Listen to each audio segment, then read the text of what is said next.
Hello guys, welcome to the deserving India. आज हम बात करेंगे एक बहुत ही इंपॉर्टेंट सेगमेंट के बारे में। देखो, ये पूरी की पूरी सीरीज़ जो हम कर रहे हैं, लास्ट के जो 3-4 दिनों में हमने डिस्कस किया है, हिमाचल प्रदेश का एग्रीकल्चर हमने डिस्कस किया हुआ है। हमने तुर्कों से लेकर बातें कही हैं, हमने मुगलों को समझा हुआ है, सिखों के बारे में बातें कही हैं, राजा संसार चंद के बारे में बातें की हैं, महाराजा रणजीत सिंह के बारे में बात की है, अमर सिंह थापा के बारे में बात की है, ट्रीटी ऑफ संगोली तक हमने बात की है, सगोली तक, जिसमें डेविड ऑर्केटनॉली यहाँ पर इंडल्ज रहते हैं। तो ये सारी की सारी हमने बातें कही हैं जो 1815 में बातें हुई हैं। देन लाहौर की ट्रीटी के बारे में बातें कही हैं हमने। 1846 तक हमने सारा का सारा डिस्कस किया है। उसके बाद हमने इस ही सीरीज़ को आगे किस तरीके से डिफाइन किया कि हमने एग्रीकल्चर, ये इंपॉर्टेंट सेक्टर जो आते हैं उस तरीके से डिफाइन किया। हम एग्रीकल्चर के बारे में बात कर चुके हैं, जिसमें हमने लास्ट वीडियो में देखा था कि किस तरीके से हमने एग्रीकल्चर को स्टडी की थी और एग्रीकल्चर हमारे लिए क्या क्या अपॉर्चुनिटीज़ देता है, जिसमें 58.70% के अराउंड हमारे एग्रीकल्चर एम्प्लॉयमेंट प्रोवाइड करता है। और साथ-साथ में हमारे पास हमारा जो ग्रोथ स्टेट वैल्यू एडेड है या ग्रोथ स्टेट डोमेस्टिक जो प्रोडक्ट है, उसमें लगभग हमारे पास 13.78% की कंट्रीब्यूशन एग्रीकल्चर प्रोवाइड करता है। जिसमें हमने कुछ यहाँ की टफनेस भी देखी थी कि फार्मर्स को क्या-क्या दिक्कतें आती हैं, जिसमें हमने हिली टेरेन एरिया से रिलेटेड सॉइल इरोजन की हमने बात की थी, कनेक्टिविटी की हमने बात की थी, लिमिटेड इरिगेशन हमने बातें कही थी कि 5 इरिगेशन प्रोजेक्ट में है। बल द्वारा irrigation project 1962 Indo German project के बारे में बात की थी। ठीक है, बल वैली इरिगेशन जो प्रोजेक्ट है, बल द्वारा के बारे में बात की थी। गिर इरिगेशन प्रोजेक्ट के बारे में, सबसे बड़ा जो हमारे पास इरिगेशन प्रोजेक्ट है कांगड़ा में, आपके पास सहानियर के बारे में बात की थी। भभोर साहिब जो ऊना नंगल से पानी लेता है उसके बारे में बात की थी।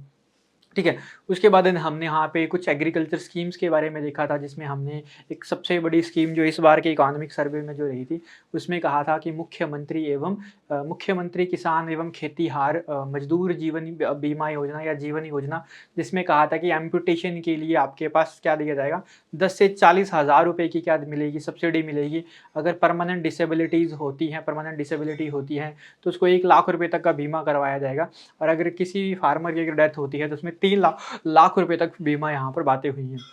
उसके बाद हमने यहाँ पर हिमाचल प्रदेश में ऑर्गेनिक फार्मिंग की जो बातें हुई हैं इस बार एग्रीकल्चर के बारे में, जो गवर्नमेंट का एक बहुत ही बड़ा वेंचर है इस बार का, जिसमें बातें हुई हैं कि हम ऑर्गेनिक फार्मिंग को क्या करेंगे, प्रमोट करेंगे। ठीक है, ताकि उससे सस्टेनेबल एग्रीकल्चर को प्रमोट कर सके। देन हमने वहाँ पे बातें कही थी कि साथ-साथ में यहाँ पर ऑर्गेनिक फार्मिंग की जो स्कीम आई हुई थी उसका नाम क्या था, प्राकृतिक खेती खुशहाल योजना के बारे में यहाँ पर बातें हुई थी। ठीक है, तो ये 3-4 बातें हमने की थी। हिम उन्नति स्कीम के बारे में हमने डिस्कस किया था कि हिम उन्नति स्कीम क्या करती है, ये आपके पास प्रमोट करती है modernisation method of the agriculture, कि किस तरीके से एक मॉडर्न तरीके से एग्रीकल्चर को हम प्रमोट कर सकते हैं। देन हम बातें कर रहे थे कि उन हिम उन्नति स्कीम में हमने क्या करना है, इन्हांस करना है फार्मर्स की इनकम को। तो ये सारी की सारी हम डिस्कस कर चुके हैं। आज हम बात करते हैं इसी का ही सेकंड पोर्शन टूरिज्म के बारे में। ठीक है, तो आई होप आप सबको ये वीडियो अच्छा लगेगा। तो एक बार पहले क्या कर दीजिए, वीडियो को शेयर कर दीजिए, ताकि हम इस पूरे के पूरे टॉपिक को अच्छे से यहाँ पे प्रमोट कर सकें। ठीक है, मतलब अच्छे से इसको समझ सकें। तो सबसे पहले हम बात समझते हैं किसके बारे में। हाँ ठीक है, एक सेकंड दीजिएगा। सबसे पहले हम बात समझते हैं किसके बारे में, यहाँ पे एग्रीकल्चर के बारे में। एग्रीकल्चर के बारे में हमने देख लिया। टूरिज्म के बारे में यहाँ पर आज बातें करेंगे, और टूरिज्म का जितना भी है हमारे पास एक अच्छे से डिटेल से यहाँ पे बात करेंगे। देखो, आई होप आप सभी को ये पता होगा, इकोनॉमिक सर्वे आपने ज़रूर पढ़ा होगा। इस टॉपिक को समझने के लिए आपको इकोनॉमिक सर्वे और बजट के ऊपर काफ़ी अच्छी कमांड होनी चाहिए, तभी आप टूरिज्म और एग्रीकल्चर और हॉर्टिकल्चर, इस तरीके के जो ट्रेंडिंग जो टॉपिक हैं इनको आप अच्छे से क्या कर सकते हो, समझ सकते हो। तो टूरिज्म अगर बात कही जाए तो Himachal Pradesh is one of the most favourite place in tourism sector. ठीक है, लोग बहुत ज़्यादा पसंद करते हैं, टूरिस्ट बहुत ज़्यादा पसंद करते हैं कि हम क्या करें, हिमाचल प्रदेश को क्या करें, विजिट करें। और इसी ही विजिट को देखते हुए इस बार इकोनॉमिक सर्वे में जो बातें हुई थी, कुछ डाटा यहाँ पर रिलीज हुआ था, और इस डाटा में क्या कहा था कि हिमाचल प्रदेश में टिल दिसंबर 2023 तक, कि 2023 तक हिमाचल प्रदेश का टूरिज्म एक अच्छे लेवल पे पहुंच गया है, जिसमें 2023 तक हिमाचल प्रदेश में लगभग 160.05 लाख, ठीक है, 160.05 या 160.05 लाख विजिटर यहाँ पर आए हुए हैं, जिसमें हमारे पास 0.63 लाख जो रहे थे वो रहे थे फॉरेन टूरिस्ट। ठीक है, फॉरेन टूरिस्ट यहाँ पे रहे थे, और बाकी आपके पास लगभग लगभग 159.42 159.42 ठीक है 159.42 लाख जो विजिटर्स थे वो कहाँ से थे, फ्रॉम इंडिया, या आपके पास ये कहाँ से थे, हमारे पास लोकल टूरिस्ट यहाँ पर ये थे। तो अगर बात की ही जाए तो हिमाचल प्रदेश जो है एक पॉपुलर डेस्टिनेशन है that attract the visitor from across the world, जो पूरे के पूरे वर्ल्ड से टूरिस्ट को क्या करता है, अट्रैक्ट करता है। और अगर हम डेटा की अगर बात की जाए, देखो जब डेटा अगर आप यहाँ पर इंक्लूड करोगे तो एक अच्छे मार्क्स यहाँ पर आपको देखने को मिलेंगे। और डेटा आपने, आई होप आपने सबने पढ़ा होगा जरूर, ठीक है। तो डेटा की अगर बात की जाए तो स्टेट ने वेलकम किया है 160.5 लाख टूरिस्ट को दिसंबर 2023 तक, according to the economic survey 2023-2024 ये बातें हुई हैं, ठीक है। ये इकोनॉमिक सर्वे की बातें हैं, जो ऑफिशियल जो इकोनॉमिक सर्वे आता है हिमाचल प्रदेश की गवर्नमेंट का। तो उसने क्या कहा, मैंने आप मतलब कि 160.05 लाख विजिटर हिमाचल प्रदेश को विजिट किए पिछले साल, जिसमें से जो लगभग 159.42, ठीक है, कितने बात कर रहा हूं, 159.42 लाख जो थे वो थे हमारे पास लोकल टूरिस्ट, और इसमें 0.63 लाख जो थे हमारे पास वो कौन थे, फॉरेन टूरिस्ट, ठीक है, या फॉरेन विजिटर्स। तो जब इतनी ज़्यादा हमारे पास वैल्यू में या इतने ज़्यादा नंबर पे जब टूरिस्ट आएंगे तो इससे होगा क्या, हमारे एक तो देखो फॉरेन एक्सचेंज हमें देखने को मिलेगा कि फॉरेनर आ रहे हैं तो अपनी वैल्यू को चेंज करेंगे, तो फॉरेन एक्सचेंज हमारे पास है, फॉरेन रिजर्व देखने को मिलेगा। साथ साथ में वो जो पैसा है वो होगा क्या, वो आपके पास एक इंडस्ट्री को या आपके पास हिमाचल प्रदेश की ऑल ओवर डेवलपमेंट के लिए हम उसको यूज़ कर सकते हैं, ठीक है। तीसरी बात, ठीक है, हम क्या कर सकते हैं आपके पास कि ये जो आपके पास आ रही हैं इससे होगा क्या कि लोकल बिजनेसेस भी क्या होंगे, प्रमोट होंगे, लोग आपके पास विजिट करेंगे, तो लोकल बिजनेसेस को भी क्या मिलेगा, एक अच्छा बूस्ट मिलेगा, ठीक है, टूरिज्म से। तो ये तो हमने अभी तक यहाँ पर डाटा तक की बात की कि क्या डाटा है हिमाचल प्रदेश का टूरिज्म का, ठीक है। टूरिस्ट जो प्लेसेस हैं वो भी हमारे पास बहुत ही इंपॉर्टेंट है। अब अगर हम बात कही जाए कि टूरिज्म जो है हमारे पास हिमाचल प्रदेश में क्या कंट्रीब्यूशन रखता है, इसकी क्या कंट्रीब्यूशन रहती है, तो याद रख लेना, जैसे हमने एग्रीकल्चर की बात कही थी कि हिमाचल प्रदेश में एग्रीकल्चर दो चीज़ों में ज़्यादा आपके पास क्या करते हैं, कंट्रीब्यूट करते हैं। एक इनका कंट्रीब्यूशन रहता है जीडीपी में, और दूसरा कंट्रीब्यूशन जो रहता है वो रहता है एम्प्लॉयमेंट में। तो याद रख लेना, हिमाचल प्रदेश का जो टूरिज्म का जो सेक्टर है जीडीपी का, ठीक है, वो कितने परसेंट प्रमोट आपके पास कंट्रीब्यूट करता है, 7%। ग्रोस स्टेट और डोमेस्टिक प्रोडक्ट जो है उसमें 7% यहाँ पर कंट्रीब्यूट करता है। और अगर पूछा जाए कि एम्प्लॉयमेंट का रेट क्या है हमारे पास, तो हिमाचल प्रदेश की हमारे पास जितनी भी एम्प्लॉयमेंट देखने को मिलती है उसका लगभग 14.28% एम्प्लॉयमेंट जनरेट करता है टूरिज्म सेक्टर। और ऐसा ही हमने एग्रीकल्चर में भी देखा था कि एग्रीकल्चर में लगभग हमारे पास जो कंट्रीब्यूट होते हैं जीडीपी में या ग्रॉस स्टेट वैल्यू एडेड में, वो होता है 13.78 के अराउंड। और जो हमारे पास एम्प्लॉयमेंट जो प्रोवाइड करती है एग्रीकल्चर, वो कितनी प्रोवाइड करती है, 5870% या अप्रॉक्सीमेटली 60% एम्प्लॉयमेंट क्या करती है, contributed by the agriculture sector. और अगर हम बात करें टूरिज्म सेक्टर के बारे में जो आज हम डिस्कस कर रहे हैं, उसमें जीडीपी का जो कंट्रीब्यूशन रहता है टूरिज्म सेक्टर का लगभग 7%, और एम्प्लॉयमेंट का जो कंट्रीब्यूशन रहता है इसका डबल 14.28% यहाँ पर कंट्रीब्यूट करता है। तो अगर बात कही जाए कि इसका कंट्रीब्यूशन क्या रहता है जीडीपी का, तो टूरिज्म क्या करता है, कंट्रीब्यूट करता है 7%। और अगर बात कही जाए कि एम्प्लॉयमेंट की अगर बात कही जाए कि एम्प्लॉयमेंट कितने परसेंट कंट्रीब्यूट करता है, तो ये कंट्रीब्यूट करता है लगभग 14.42%। ये क्या करता है, एम्प्लॉयमेंट प्रोवाइड करता है, direct and indirect employment to the in the state, ठीक है। ये एक हमारे स्टेट में एम्प्लॉयमेंट जो रेट है इसका वो लगभग 14.42% या 14.2% जो एम्प्लॉयमेंट मिलती है वो एक टूरिज्म सेक्टर में यहाँ पर देखने को मिलती है स्टेट में। और एग्रीकल्चर में मैंने आपको बता दिया कि 58.70, और वहाँ पर जीडीपी है मैंने आपको 13.78, यहाँ पे जीडीपी 7%। ये तो डाटा है बहुत ज़्यादा इंपॉर्टेंट है। डाटा से रिलेटेड यहाँ पर स्टार्टिंग में आपने चीज़ें यहाँ पर डालने की कोशिश करनी है, या आपको ये डाटा यहाँ पर क्या होना चाहिए, अच्छे से यहाँ पर याद होना चाहिए, ठीक है। अगर हम बात की जाए कि इस सब चीज़ों के बेनिफिट्स क्या क्या होंगे, तो पहला बेनिफिट्स आपको क्या देखने को मिलेगा, एक तो all over development of the state यहाँ पर देखने को मिलेगी। देन यहाँ पर बूस्ट टू लोकल बिजनेसेस, ठीक है, लोकल बिजनेसेस को बूस्ट देखने को मिलेगा।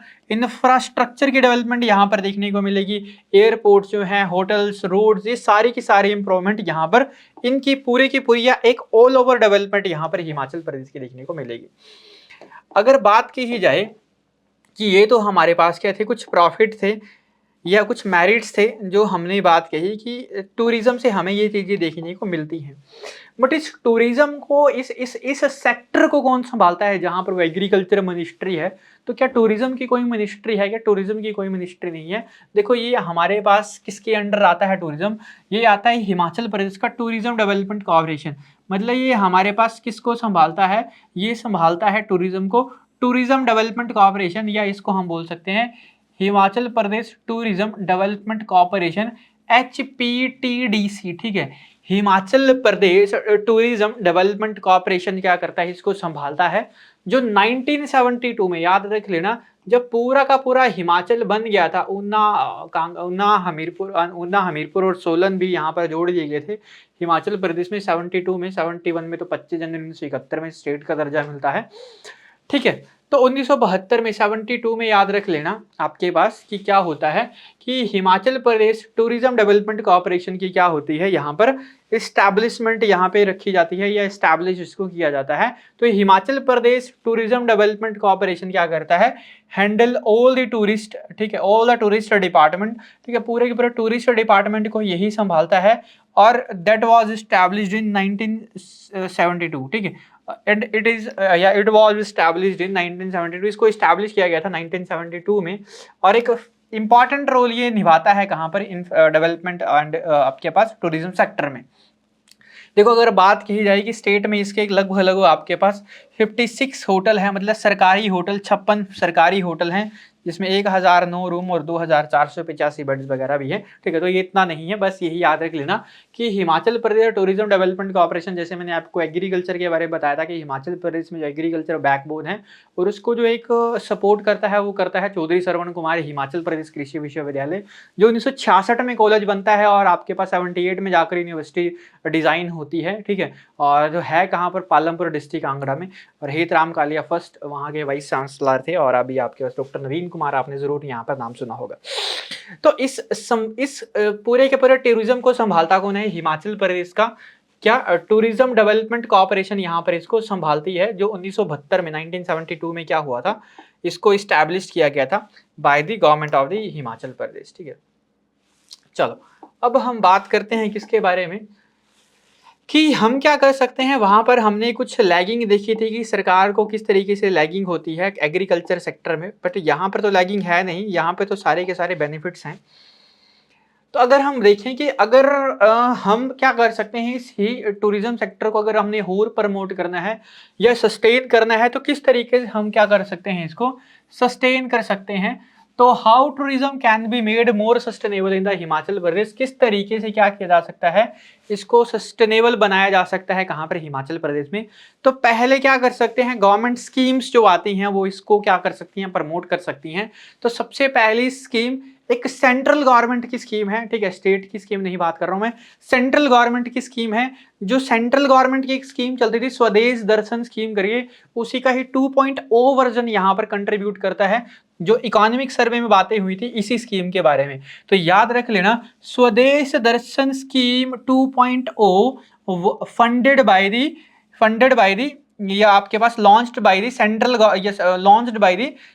गवर्नमेंट इन 2023-2024 के अराउंड ये हुई है। देख लेना इसका टाइमिंग, स्वदेश दर्शन 2.0 स्कीम कब स्टार्ट हुई है।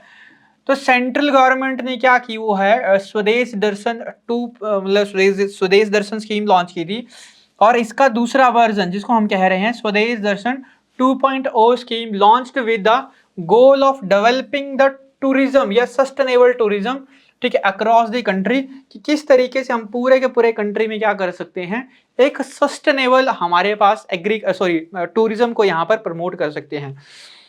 तो सेंट्रल गवर्नमेंट लॉन्च्ड दी स्वदेश दर्शन 2.0 स्कीम या 2.0 scheme to promote the sustainable tourism across the country. ठीक है, अक्रॉस द कंट्री मतलब पूरे के पूरे कंट्री में हमने किस तरीके से एक सस्टेनेबल टूरिज्म को यहाँ पर प्रमोट करना है, जिसके तहत हिमाचल भी आता है। और हिमाचल का याद रख लेना, Pong dam has been chosen as the tourist destination under this scheme. और इसी स्वदेश दर्शन 2.0 स्कीम में जो कांगड़ा की जो हमारे पास क्या है, पोंग डैम जो है या पोंग लेक जो है, इसको क्या किया गया है, चूज किया गया है, has been chosen as tourist destination under this scheme, ताकि पोंग डैम को क्या कर सकें, प्रमोट कर सकें। और सेंट्रल गवर्नमेंट थ्रू के तहत यहाँ पर एक सस्टेनेबल टूरिज्म को यहाँ पर प्रमोट किया जाए। अगर सस्टेनेबल हमने यहाँ पे क्या करना है, टूरिज्म को प्रमोट करना है, तो इनकरेज कर सकते हैं ऑफ सीजन टूरिज्म को भी। ठीक है, इनकरेजिंग ऑफ सीजन टूरिज्म मतलब ऑफ सीजन में जो आपके पास सीजन नहीं होता है, जिस टाइम पे स्नोफॉल वगैरह नहीं होता है, तो उस टाइम पे भी हम क्या कर सकते हैं, प्रमोट कर सकते हैं एक ऑफ सीजन टूरिज्म को, ताकि पूरे के पूरे साल में क्या हो सके, हमारे पास टूरिज्म देखने को मिल सके, एक सस्टेनेबल टूरिज्म यहाँ पर देखने को मिलेगा। नेक्स्ट हम बात करते हैं किसके बारे में, स्टेट गवर्नमेंट के बारे में, कि क्या स्टेट गवर्नमेंट ने क्या किया हुआ है आपके पास किसके लिए सस्टेनेबल, आपके पास किसके लिए, सस्टेनेबल टूरिज्म के लिए। सस्टेनेबल टूरिज्म के लिए स्टेट गवर्नमेंट की क्या क्या स्कीम है, तो याद रख लेना, इस बार ही बजट में एक बात हुई है किसके बारे में, पर्यटन विकास के बारे में।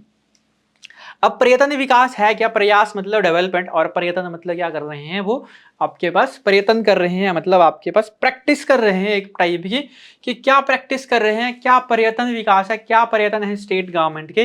देखो इस बार इन्होंने गवर्नमेंट ऑफ हिमाचल प्रदेश ने एक क्या किया, पर्यटन विकास नामक एक बजट यहाँ पर रखा, set aside budget for the sustainable tourism in Himachal Pradesh, that is आपके पास है क्या, पर्यटन विकास। तो गवर्नमेंट ने हैज इंट्रोड्यूस किया है एक नया fund for the development of the tourism in the state, और जिसको हम किस नाम से जान रहे हैं, पर्यटन विकास से नाम से जान रहे हैं। लगभग 398.71 करोड़ की यहाँ पर बात हुई है।